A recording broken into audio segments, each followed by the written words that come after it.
चाहिँ मेरो बुढाले पुरै घर धुँदै हुनुहुन्छ सरसफाइ हेर्नुहोस् त कलाएर यसरी धुँदै हुनुहुन्छ कस्तो लागिरहेको छ बुढो काम गर्दैमा भन्नु न कस्तो लाग्छ काम गर्दैमा राम्रो लागेछ तपाईँ खुसी हुनुहुन्छ यो काम गर्दैमा हजुर हजुर मेरो स्यालेरी बढाइदिनु भन्नु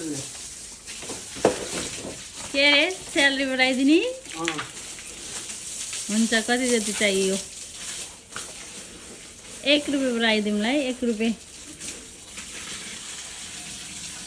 यस्तो काम गर्नुहुन्छ मेरो बुढोले यसरी काम गर्नुहुन्छ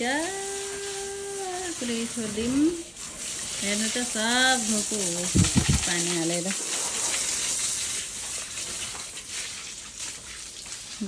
अब यो वाइपर खिच्ने काम चाहिँ मेरो